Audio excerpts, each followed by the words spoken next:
Aroma petaka tercium tatkala sekutu mengirimkan ultimatum melalui selebaran-selebaran yang dijatuhkan dari pesawat ke penjuru kota. Wahid pulang ke rumah dengan wajah pucat pasi. Selebar kertas buram keemasan itu, ia remas lalu dibuangnya ke sembarang arah.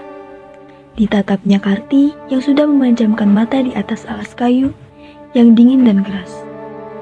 Senyum lega terbit di bibirnya kala melihat ibunya yang masih bisa beristirahat dengan tenang. Sudah berbulan-bulan lamanya, Wahid tak pulang karena berilmu ke pondok pesantren. Sekarang ia sudah berada di rumah, tetapi hatinya tetap tidak bisa tenang jika mengabaikan rentetan peristiwa yang terjadi belakangan. Ia menghembuskan napas pelan, lalu meneguk air dari kendi merah bata. Entah siapa yang menjadi dalang atas tewasnya pemimpin pasukan Inggris yang kejam itu. Mengapa pula rakyat pribumi yang dituduh sebagai dalangnya? Wahid tak habis pikir. Namun, saat setelahnya ia tertawa puas karena petinggi penjajah itu tewas bahkan sebelum perang dimulai. Remaja laki-laki itu sadar hari esok akan lebih berat dan mencekam. Mentalnya sudah ia persiapkan sejak lama untuk menghadapi waktu seperti ini. Wahid beranjak dari tempat duduknya, mengusap wajahnya kusar. Ia mulai mencari peralatan apapun untuk dijadikan senjata. Radio jadul itu bergemerisik seperti akan mengeluarkan suara. Tak lama kemudian, terdengar pidato lantang yang membuat jiwa para pemuda bangkit ke permukaan. Dengarkanlah ini, tentara Inggris. Ini jawaban kita. Ini jawaban rakyat Surabaya. Ini jawaban pemuda Indonesia kepada kau sekalian. Selama banteng-banteng Indonesia masih mempunyai darah merah yang dapat membuat setarik kain putih, merah dan putih, maka selama itu tidak akan kita mau menyerah kepada siapapun juga.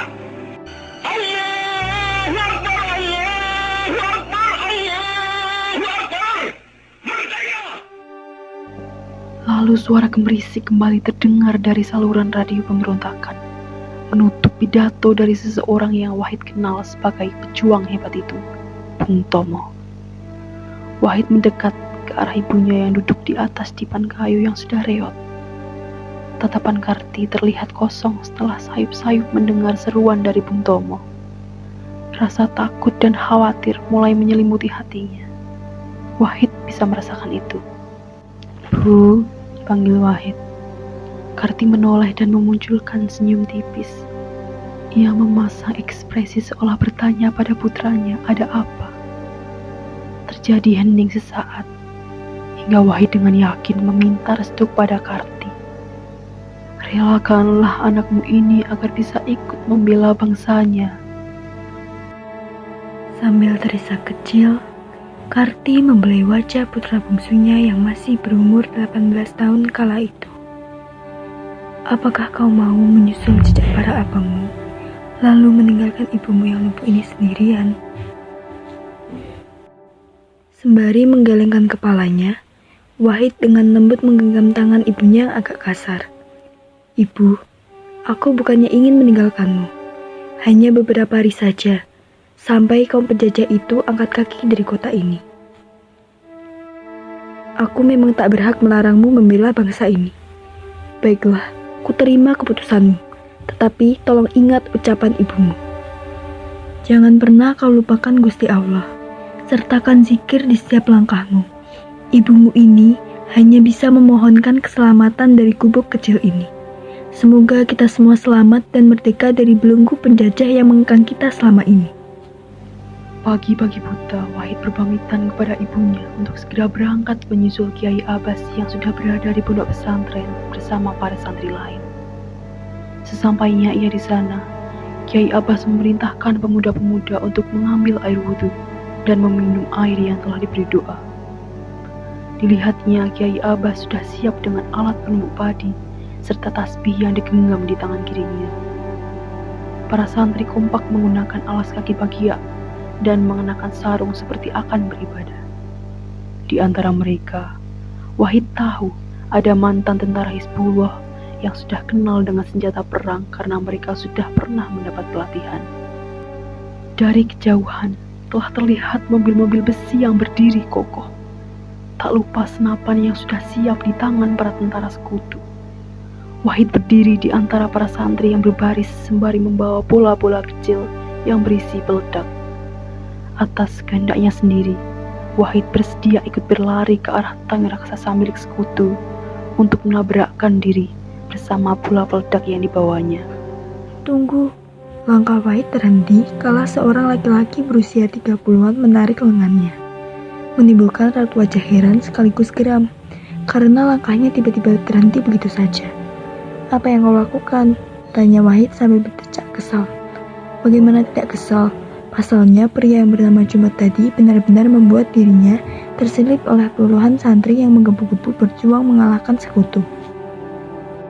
Hanya kau yang tersisa setelah abang-abangmu tiada. Tiba-tiba, sekelebat memori tentang ibunya terlintas dalam benak Wahid.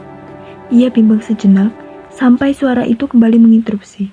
"Mundurlah, biarkan kami orang dewasa yang berkorban. Ambil ini dan lakukan tugasmu." Tanpa aba-aba, Jumat mengambil paksa bom dari genggaman Wahid, menggantinya dengan senapan panjang hitam legam. Ia mengeraskan muka lalu berlari menjauh meninggalkan Wahid. Melihat keberanian pemuda Indonesia, para tentara sekutu menghamburkan pelurunya ke segala arah.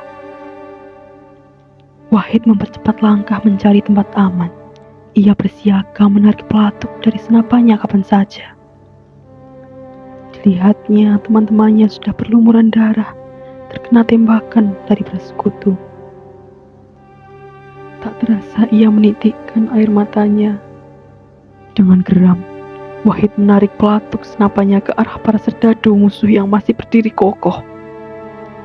Mata elangnya selalu tepat mengenai sasaran. Hanya dalam waktu singkat, ia menggugurkan puluhan serdadu sekutu. Sementara itu, jauh dari lokasi di tempat yang agak tinggi, Kiai Abbas dan para kiai lainnya memantau jalannya pertempuran. Dengan menggunakan sandal bakia, Kiai Abbas berdiri tegak sembari berdoa.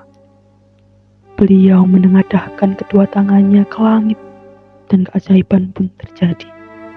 Beribu-ribu alu dan lesung dari rumah-rumah rakyat terbang berhamburan menerjang serdadu-serdadu sekutu. Suaranya bergemuruh bagaikan air bah, sehingga sekutu kewalahan dan memilih mundur ke benteng pertahanan. Tak lama kemudian, pihak sekutu mengirim pesawat bomber Hercules. Akan tetapi, pesawat itu tiba-tiba meledak di udara. Beberapa pesawat sekutu berturut-turut datang lagi dengan maksud menjatuhkan bom untuk menghancurkan kota Surabaya. Tetapi sekali lagi, pesawat-pesawat itu mengalami nasib yang sama, meledak di udara sebelum beraksi. Serdadu tentara Inggris yang sedang kehilangan fokus merupakan kesempatan bagi Wahid. Sebagai penembak runduk, ia menjalankan tugasnya dengan baik. Pertarungan sengit itu seperti tak akan usai hingga tiba saat sekutu memutuskan untuk mundur. Mungkin mereka akan mengatur ulang strategi untuk menghadapi semangat juang rakyat Surabaya. Allahu Akbar, Allahu Akbar. Seruan itu. Wahid keluar dari persembunyiannya sembari meneriakkan takbir dengan lantang, membuat sisa-sisa prajurit Muslim Surabaya bersatu dalam takbir. Banyak korban berjatuhan dalam pertempuran ini. Ribuan santri dan rakyat Surabaya tergeletak tak bernyawa. Arek Surabaya yang tersisa menutup mata para pejuang yang telah gugur. Entah siapa yang menjadi pemenang dalam perang sengit ini. Namun setidaknya mereka berhasil memukul mundur pasukan sekutu. Tak sia-sia perjuangan yang disertai dengan doa itu. Memang benar, kita harus selalu menyertakan Tuhan di setiap langkah yang kita buat. Seperti Kiai Abbas yang selalu mengajak para santrinya untuk selalu dekat dengan Tuhan, dimanapun dan dalam kondisi apapun.